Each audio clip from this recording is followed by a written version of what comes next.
Details చూస్తే formula ఈ race కేసులో కేటీఆర్ క్వాష్ పిటిషన్ ను హైకోర్టు కొట్టివేసింది. ఇరు పక్షాల వాదనలు విన్న న్యాయస్థానం ఏసీబీ వాదనలను పరిగణనలోకి తీసుకుని తీర్పు ఇచ్చింది.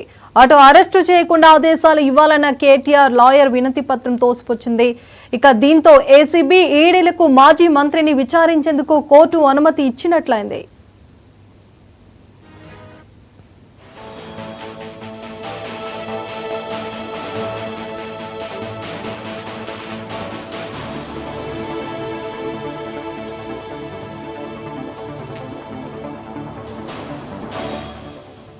ఫార్ములా ఈ రేస్ కేసులో కేటీఆర్ క్వాష్ పిటిషన్ ను హైకోర్టు కొట్టేసింది. ఇరు పక్షాల వాదనలు విన్న న్యాయస్థానం ఏసీబీ వాదనలను పరిగణనలోకి తీసుకుని తీర్పు ఇచ్చింది. అటు అరెస్టు చేయకుండా ఆదేశాలు ఇవ్వాలన్న కేటీఆర్ లాయర్ వినతిని తోసిపుచ్చింది. దీంతో ఏసీబీ ఈడీలకు మాజీ మంత్రిని విచారించేందుకు కోర్టు అనుమతి ఇచ్చినట్లయింది.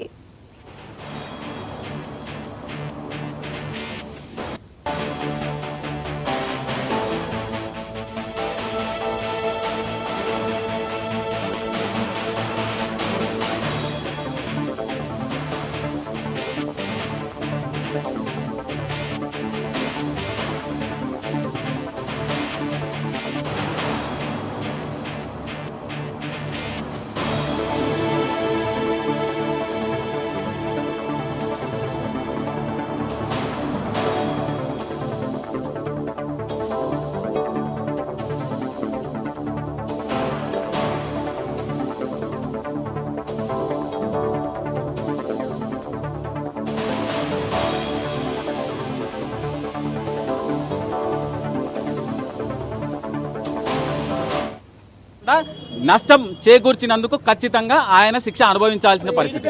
డెఫినెట్ గా ఏసీబీ ఇస్ ఎంటైటిల్డ్. ఏదైతే ప్రొటెక్షన్ ఉందో పోయింది కాబట్టి తక్షణం అరెస్ట్ చేసుకునే అవకాశం అయితే ఉంటుంది. నోటీస్ ఇచ్చిన పరిస్థితులు కూడా మనం చూడాలి. నోటీస్ ఎప్పుడు ఇచ్చిర్రు? నాట్ టు అరెస్ట్ కాబట్టి ఇచ్చిర్రు. ఇప్పుడు నాట్ టు అరెస్ట్ అనే ఇంటరిమ్ ప్రొటెక్షన్ లేదు కాబట్టి entitled, ACB is entitled to take the custody of KTR. అవసరం లేదు. అక్యూజ్డ్ పారిపోతుంటే చూస్తారా? అంటే రేపు వచ్చి మళ్ళీ పిటిషన్ ఈడీ కూడా హాజరు కావాల్సిందే. ఇది తప్పించుకొని తిరగడానికి అవకాశం లేదు. ఎక్కువ శిక్ష క్వాంటమ్ ఆఫ్ అఫెన్స్ పీరియడ్ ఉంటే దానికి అర్హతనే లేదు. 41 అడిగే అవకాశమే లేదు. ఇది పర్టికులర్ గా కరప్షనే. Cabinet minister being the minister for cabinet, he is to protect the interest of the state, he is to protect the interest of the state exchequer. రాష్ట్ర ఖజానాను కాపాడాల్సిన వ్యక్తి.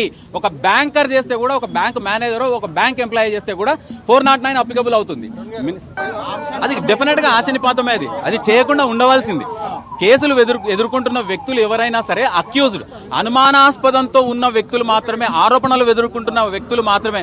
అటువంటి వ్యక్తులు లాకునాస్ ఫిలప్ చేసి నేనే చెప్పినా అని చెప్పి పూర్తి స్థాయిలో ఇరుక్కుపోయారు. ఆ ఎలక్ట్రానిక్ రికార్డ్ ఇన్వెస్టిగేషన్ లో భాగంగా దాన్ని సంగ్రహించి ఛార్జ్షీట్ లో ఫైనల్ రిపోర్ట్ లో పొందుపరిచి విచారణ ముందు, కోర్టు ముందు దాఖలు చేసే అవకాశాలు స్పష్టంగా ఉన్నాయి.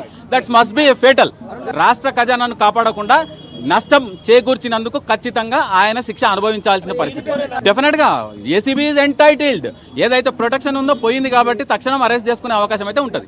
నోటీస్ ఇచ్చిన పరిస్థితులు కూడా మనం చూడాలి. నోటీస్ ఎప్పుడు ఇచ్చిర్రు? నాట్ టు అరెస్ట్ కాబట్టి ఇచ్చిర్రు. ఇప్పుడు నాట్ టు అరెస్ట్ అనే ఇంటరిమ్ ప్రొటెక్షన్ లేదు కాబట్టి entitled, ACB is entitled to take the custody of KTR.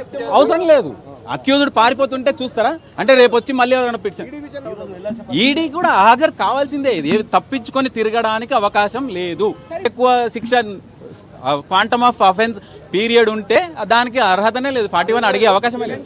ఇది పర్టికులర్ గా కరప్షనే. Cabinet minister being the minister for cabinet, he is to protect the interest of the state, he is to protect the interest of the state exchequer. రాష్ట్ర ఖజానాను కాపాడాల్సిన వ్యక్తి.